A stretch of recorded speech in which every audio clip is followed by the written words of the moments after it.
Hello friends, welcome to ரோஜா பூந்தோட்டம். இன்றைக்கி சேனலில் மயில் மாணிக்கம் செடி ஈஸியாக வளர்க்குறத பற்றி பார்க்கலாம். ஸோ இந்த செடி வளர்க்குறது ரொம்ப ரொம்ப ஈஸி. இது விலை 50 ரூபா தான் இந்த செடி. அது மாதிரி ஒரு தடவை நம்ம வச்சோம் அப்படின்னாவே வேகமாக ரொம்ப சீக்கிரமாக வளர்ந்துடுது. இந்த பூ பார்க்குறது அழகாக இருக்குது, அதே மாதிரி இலையும் ரொம்ப அழகாக இருக்கும். என்கிட்ட ரெட் கலரில் இருக்குது. ஸோ பிங்க்கு, ஒயிட்டு, ரெட்டு 3 கலரில் இது கிடைக்கும். ஸோ நான் ரெட் கலரில் வச்சுருக்கேன். அப்புறம் இதுதான் விதை. பூத்து முடிஞ்சதுக்கப்புறம் இந்த மாதிரி விதை ஃபார்ம் ஆகும். இது நல்ல கரெக்டான வெயிலில் இருந்தால் மட்டும்தான் நமக்கு இந்த மாதிரி விதை கிடைக்கும். இந்த மாதிரி காஞ்ச விதையில் 3 மொட்டு மாதிரி இருக்கு இல்லையா, இதுக்குள்ளே 3 விதை இருக்கும். நம்ம கை வைக்கும்போதே அப்படியே கையில் வெடித்து அப்படியே வந்துடும். ஸோ அந்த மாதிரி வந்ததுக்கப்புறம் நம்ம உள்ளே அப்படியே போட்டோம் அப்படின்னா அதுலேருந்து ஒரு 3 செடி, இப்போ நான் 3 விதை போட்டால் 3 செடி முளைச்சிருக்கு பாருங்கள் உள்ளே.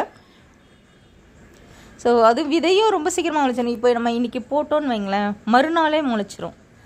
நான் அப்படி தான் விதை போட்டுட்டு அதுக்கப்புறமா மழையும் பெஞ்சது, சீக்கிரமாக முளைச்சிருச்சு. இப்போ போட்டு ஒரு 3 நாள் ஆகுது. 3 நாளில் எவ்வளோ வளர்ச்சி பார்த்துக்கோங்க. நல்லா வேகமாக வளருது வச்ச உடனே. நம்ம தனியாக இதை வைங்க, இல்லைனா மற்ற செடி கூட இருந்ததுன்னா அதையும் சேர்த்து பிடிச்சி வளர்ந்துடும்.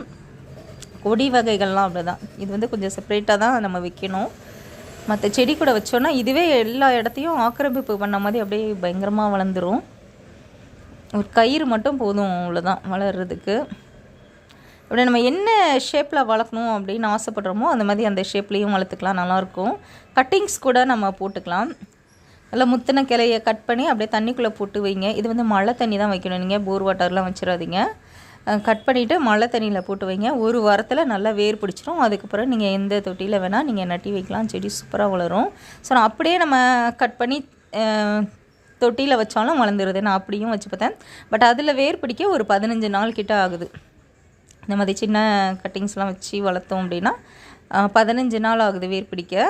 பட் தண்ணிக்குள்ளே போட்டு வச்சோன்னா ஒரு வாரத்தில் வேர் வந்துடுது.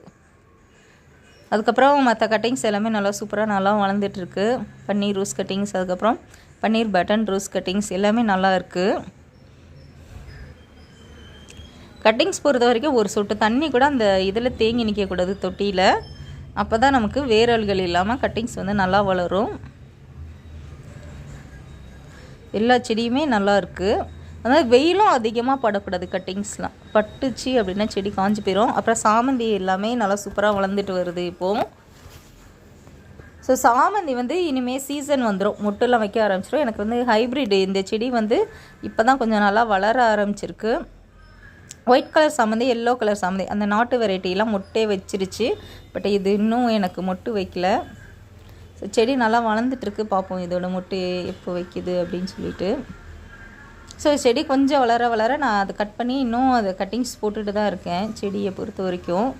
ஏன்னா சடனாக நம்ம மழையில் வச்சிட்டோம் அப்படின்னா சீக்கிரமாக வாடிடுது இந்த செடி. வேரல்கள் நோய் சீக்கிரமாக வந்துடுது ஹைப்ரிட் பொறுத்த வரைக்கும். அதனால் நாட்டு வெரைட்டி கிடச்சிதுன்னா நீங்கள் வாங்கி வைங்க. நீங்கள் பார்க்குற ரோஸ்லாம் பாருங்கள் இவ்வளோ செந்தளிராக சூப்பராக இருக்குதுன்னு சொல்லிட்டு. ஸோ நான் மழை பெய்யும் போதே உரம் போட்டு விடுறேன். அதனால் மழை முடிஞ்சதுக்கப்புறம் பாருங்கள் செடியில் வேகமான ஒரு வளர்ச்சி. அதுதான் காரணம் செடிகள் பச்சை பசேல்னு இருக்கிறதுக்கு. அதுக்கப்புறம் ரோஸ் மட்டும் இல்லை, எல்லா செடிக்குமே அப்படியே உரம் போட்டு விட்டதுக்கப்புறம் ஒரு நல்ல வேகமான ஒரு வளர்ச்சி இருக்குது. அந்தமாதிரி பேசல் ஸ்டெம் நிறையா வருது. ஸோ நீங்களும் உங்கள் செடியில் எப்படிலாம் உரம் போட முடியுமோ அந்தளவுக்கு இந்த தடவை 10 நாள்னால் கரெக்டாக 10 நாளைக்கு ஒரு தடவை உரம் போட்டால் மட்டும்தான் நல்லா செடி வளரும். ஸோ வெயில் காலத்தில் இந்த அளவுக்கு செடி வளராது. கிடைக்கிற அந்த மழை டைமில் நீங்கள் நல்லா உரம் போட்டு கரெக்டாக பராமரிப்பு பண்ணிங்கன்னா உங்களுக்கு செடி நல்லா சூப்பராக அப்படியே அழகாக வளரும். யாருக்கெல்லாம் ரோஸ் வாங்கி வளர்க்கணுன்னு ஆசைப்பட்றீங்களோ இந்த கிளைமேட் வாங்கி வளருங்க. செடி நல்லா வேகமாக சீக்கிரமாக வளர்ந்துடும். ஸோ வெயில் டைம் கொஞ்சம் வளர்க்குறதுக்கு சிரமமாக இருக்கும், இந்த டைம் ஈஸியாக இருக்கும். அதுக்கப்புறம் மஞ்சள் அழகாக பூத்து இருக்குது. பூத்து 1 வாரம் ஆகுது, இன்னும் நல்லாயிருக்கு, சூப்பராக இருக்குது. பூ கீழே விழவே இல்லை, நல்லாயிருக்கு. அப்புறம் அது கீழே இருந்தும் புதிய மஞ்சள் வளர்ந்துட்டே இருக்குது. அந்த மஞ்சள் கிழங்கு முளைச்சிது, அதுலேருந்தும் இன்னும் முளைச்சிட்ருக்கு. இந்த மேலே இருக்கிற எல்லோ கலர் மாதிரி கீழே இருந்தது, அப்படியே கொஞ்சம் கொஞ்சமாக கீழே இருந்து அப்படியே ஒரு ஸ்டெப்பாக மேலே ஏறி பூத்துது. அப்புறம் இதுதான் ஃபேரி ரோஸ் சொல்லுவோம் இல்லையா, அந்த ரோஸ் இதுவும் கொத்து கொத்தாக நல்லா சூப்பராக மொட்டு வச்சு பூக்குது. ஸோ இந்த பூவும் மழை டைமில் அப்படியே விடக்கூடாது. பூத்து முடிஞ்சிருச்சு அப்படின்னாவே நம்ம கட் பண்ணி விட்டுறணும். இல்லைனா அந்த நுனியிலலாம் அந்த பூக்கள் இருந்தது அப்படின்னா அழுகிரும், செடியும் டேமேஜ் ஆயிரும். ஓகே ஃப்ரெண்ட்ஸ், இந்த வீடியோ உங்கள் அனைவருக்கும் பயனுள்ளதாக இருக்கும். கண்டிப்பாக பிடிச்சிருக்கும். லைக் பண்ணுங்கள், ஷேர் பண்ணுங்கள். மறக்காமல் ரோஜா பூந்தோட்டம் சேனல் சப்ஸ்கிரைப் பண்ணுங்கள். Thank you friends.